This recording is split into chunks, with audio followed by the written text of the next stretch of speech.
जिन पैसों के घपले के लिए ये लोग मीटिंग कर रहे हैं ना, इन्हें पता ही नहीं कि वो पैसे मैं कब के उड़ा चुका हूँ। मेरा सब ठीक है, तुम्हारा क्या हाल है?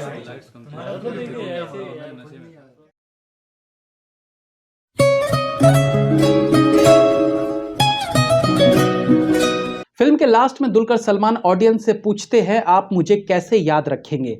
और इस पूरी फिल्म में दुलकर सलमान के किरदार को देखकर अनायास ही मुंह से निकलता है जीनियस भास्कर। भले फिल्म का नाम हो लकी भास्कर। और इसी फिल्म पर आज की चर्चा रहेगी, जिसमें अभिनय किया है दुलकर सलमान, मीनाक्षी चौधरी, सचिन खेड़कर, टीनू आनंद और पी साई कुमार ने। यह एक कॉन ड्रामा फिल्म है, जहां मुख्य पात्र द्वारा चालाकी से किए स्कैम्स के बारे में दिखाया गया है।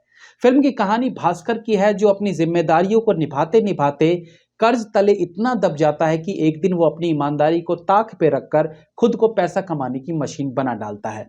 तो बेसिकली फिल्म लेट 80s में शुरू होती है और 1993-94 तक चलती है। ये कहानी हर्षद मेहता से रिलेटेड है, बट कहानी उसकी नहीं है।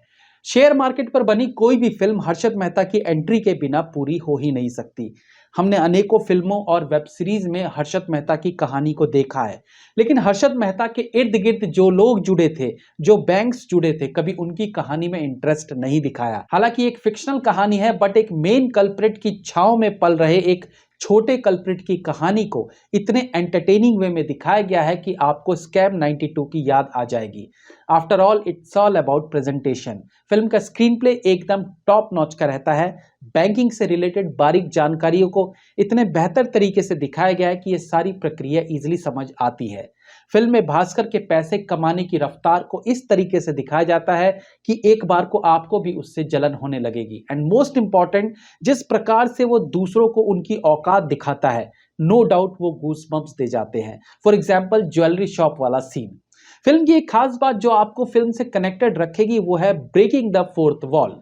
मे भी कुछ लोग जानते हो कि ये क्या होता है, बट हम अपने ऑडियंस को संक्षेप में समझाने की कोशिश करते हैं कि ये क्या होता है। ब्रेकिंग द फोर्थ वॉल कुछ ऐसा है जैसे नियमों को तोड़ डालना। सिनेमा में फोर्थ वॉल होता है कैमरा।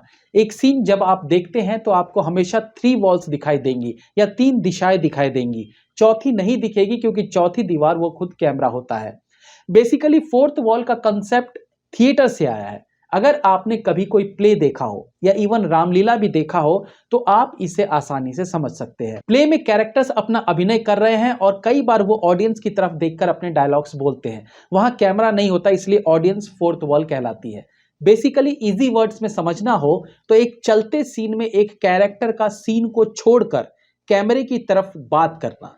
अब इसे ब्रेकिंग द फोर्थ वॉल क्यों कहते हैं? क्योंकि फिल्म में एक कहानी चल रही है। फॉर एग्जाम्पल, फिल्म में शाहरुख और सलमान खान करण अर्जुन का रोल प्ले कर रहे हैं। दोनों को गुंडे तलवार से मार रहे हैं। करण बने सलमान खान कहते हैं, भाग अर्जुन भाग। अर्जुन भागता नहीं, बल्कि वो करण को बचाना चाहता है। गुंडे अर्जुन को पकड़े हुए हैं, करण को पकड़े हुए हैं, यानी सब अपने अपने रोल में है। और ऐसे में अचानक से अर्जुन बने सलमान खान कैमरे में देखकर बोले कि अर्जुन भाग क्यों नहीं रहा, ये साला मुझे भी मरवाएगा। तो आपको कैसा लगेगा? यहां सलमान खान ने नियम तोड़ दिए, वो अपने किरदार से बाहर आ गए और इसे ही कहते हैं फोर्थ वॉल की तुड़ाई, मतलब ब्रेकिंग द फोर्थ वॉल। ये वॉल कब ब्रेक होती है? सीन से पहले भी हो सकती है। जिन पैसों के घपले के लिए ये लोग मीटिंग कर रहे हैं ना, इन्हें पता ही नहीं कि वो पैसे मैं कब के उड़ा चुका हूँ। मेरा सब ठीक है। चलते सीन के बीच में भी हो सकती है। जिन पैसों के घपले के लिए ये लोग मीटिंग कर रहे हैं ना, इन्हें पता ही नहीं कि वो पैसे मैं कब के उड़ा चुका हूँ। और सीन खत्म होने के बाद भी हो सकती है।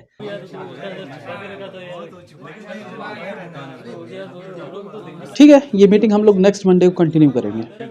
ओके। जिस घपले के लिए ये लोग मीटिंग कर रहे हैं ना, इन्हें पता ही नहीं कि वो पैसे मैं कब के उड़ा चुका हूँ।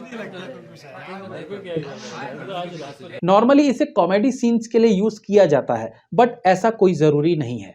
हॉलीवुड की अनेकों फिल्मों में इसे यूज किया गया है। इवन अब तो बॉलीवुड फिल्मों में भी इसका इस्तेमाल होता है।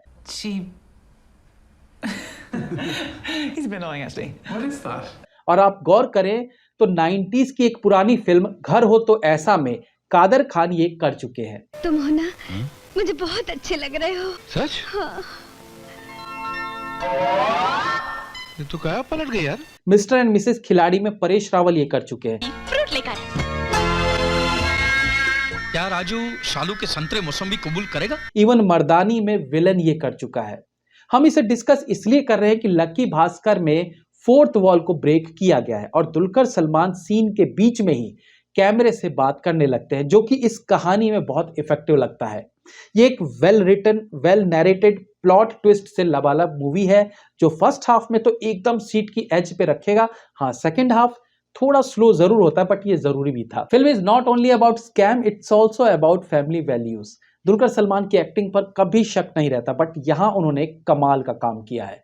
1992 के एरा को सेट करने में मेकर्स की मेहनत दिखती है, चाहे वो रोड्स हो, बैंक्स हो। फिल्म के टाइटल सॉन्ग में दुलकर सलमान जब सड़क पे गाना गाते हैं तो आसपास के लोग रैंडमली उसके साथ गाने लगते हैं। ये कॉन्सेप्ट 90s की फिल्मों में कई बार देखा गया है, बल्कि एवरग्रीन गाना हवा हवा में भी ये देखने को मिला था। फिल्म के डायलॉग्स बहुत अच्छे लिखे गए हैं। एक लाइन है, जुए की भी अपनी एक फितरत होती है, तुम कितना अच्छा खेलते हो इससे फर्क नहीं पड़ता, रुकना कब है ये जरूरी है। और देखा जाए तो ये पूरी फिल्म इसी लाइन पर चलती है। एक सुकून और थ्रिल से भरा क्लाइमेक्स फिल्म को एक खुशनुमा एंडिंग देता है। डायरेक्टर वेंकी अथलूरी का शानदार काम देखने को मिलता है। इस फिल्म के लिए मेरी रेटिंग रहेगी 4 out of 5। Have a nice day.